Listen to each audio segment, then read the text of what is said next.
Now we will go to the next stage, which will cover the common mistakes to avoid for the CBCT Edentulous cases.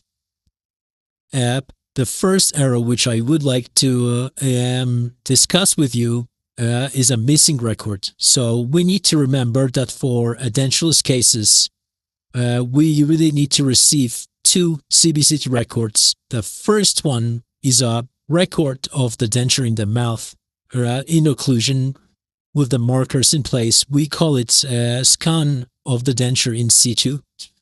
The second record is a scan of the denture alone, placed on the foam or cotton roll, not on the plastic. If we are missing one of those records, unfortunately, that would create a delays, and we can't proceed with the case until we receive the full set of the CBCT scans. Now we will cover the problem of the different position of the markers on the both scans. As I mentioned before, we are using the markers as our reference points for accurate stitching of the scan of the denture alone into the in situ scan.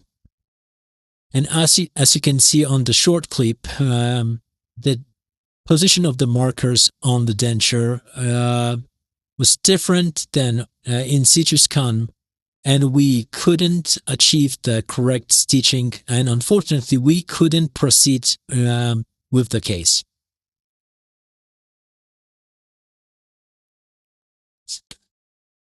Wrong field of view. Here we will cover at a cutoff on the in situ scan or denture alone scan. We need to remember that is very critical when we have cutoff of the occlusal surfaces of around the markers on both scans, so we should avoid those errors. In addition, if we will do the scan of the denture on the plastic object, as I've mentioned, the occlusal surfaces would melt with the plastic objects, and quality is not good enough.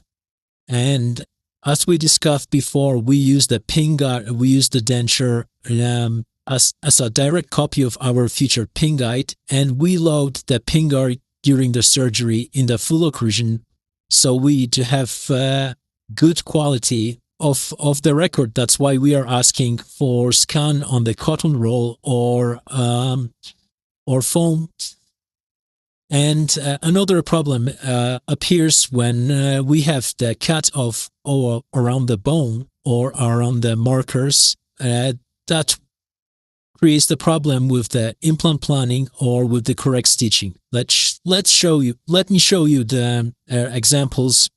So on the very left, we've got the record of the denture alone, scan of the denture alone, placed on the plastic object, and as you can see, occlusal surface is melted with the object, and the record is not good enough. We couldn't proceed with the record. We had to ask for repeat the record.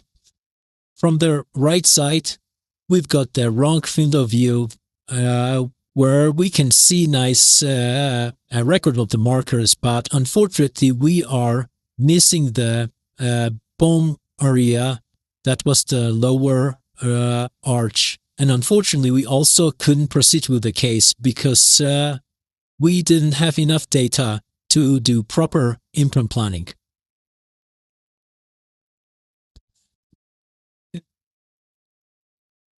Air gaps. Air gaps is one of the most important errors to avoid. And air gaps error happened when the record is taken in the open bite. The patient denture doesn't fit correctly and needs reline before the CBCT record. The patient has large posterior gaps on opposing, and the scan cannot be taken in stable occlusion. I've prepared for you the video where I would like to explain why it's very critical to avoid the air gaps.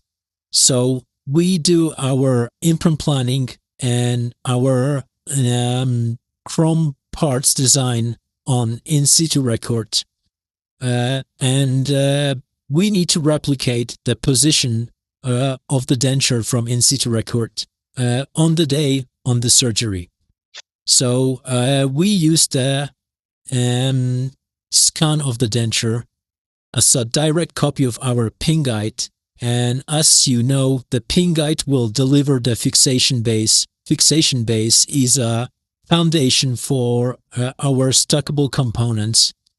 And if you would imagine that we will have some air gaps between the soft tissue and entirely of the denture in the in situ record, there are very small changes. The chances that you would be able to replicate exactly the same position on the day of the surgery. Let me show you the short video. We've got really nice record of the denture with the markers, no air gaps around. And as you can see, our pin guide is a direct copy of the denture, and the pin guide would deliver the fixation base. Fixation base is a foundation for our osteotomy. We see the implant plans.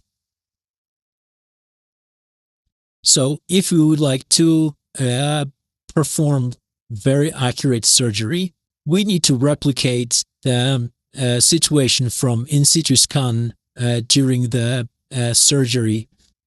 And that's why we should avoid any air gaps, and we should be sure that this record doesn't have any issues with the air gaps. Next clip would show you the example of the air gaps. So we've got really nice records of the denture alone with the random placement of the markers. Unfortunately, the record has been taken with the fork in the open position, and as you can see, we see multiple black voids, air gaps around between the soft tissue and entirety of the denture. We had to ask our clients to repeat the records, and as an additional precaution, we asked to reline the denture before the next in situ scan.